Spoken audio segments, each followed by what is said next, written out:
Day 10. Morning Prayer. Panginoon, salamat po sa isa na namang umagang gising, ang aming buong pagkatao dahil sa iyong awa at kabutihan. Salamat po sa pahinga kagabi, sa ligtas na magdamag, sa bagong lakas, at sa panibagong pagkakataon na humarap sa araw na ito na ikaw po ang aming kasama.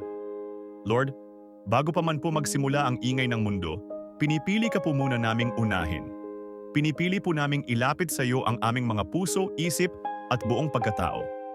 Sabi nga sa awit 143:8, sa umaga'y iparinig sa akin ang iyong tapat na pag-ibig, sapagkat sa iyo ako ay nananalig. Ang daan na dapat kong lakaran, sa akin ay ituro mo. Sapagkat itinataas ko ang aking kaluluwa sa iyo. Kaya po sa umagang ito, Panginoon, sa iyo muna kami lumalapit. Kung may bigat po kaming dala, ikaw nawa ang aming pahingahan. Kung may takot na bumabalot sa aming mga puso, ikaw nawa ang aming kapanatagan. Kung may mga gumugulo sa aming mga isip, ikaw nawa ang aming maging liwanag sa lahat, Panginoon. Ngayong araw na ito, Panginoon, isinusuko po namin sa iyo ang lahat ng aming mga plano. Ikaw po muna bago ang aming mga pangarap at mga trabaho.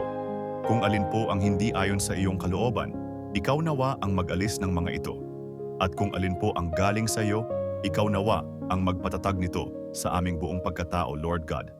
Ingatan mo po kami sa bawat hakbang namin, sa bawat salita namin, at sa bawat desisyong aming gagawin. Ingatan mo rin po ang aming mga mahal sa buhay. Panginoon, nasaan man sila ngayon, inilalapit po namin sila sa iyo. Naway bantayan, gabayan. At bigyan mo pa po sila ng masagana at mahabang buhay na puno ng pag-ibig at pag-asa. Naway maging daluyan kami ng kapayapaan at kapanatagang nagmumula sa iyo, Lord God. Hindi ng galit, kundi ng pagmamahal. Hindi ng paghatol, kundi ng liwanag. Hindi ng kadiliman, kundi tamang direksyon na naaayon sa iyong kalooban, Panginoon.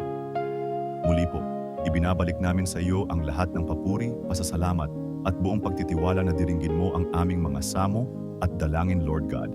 In Jesus' name, Amen.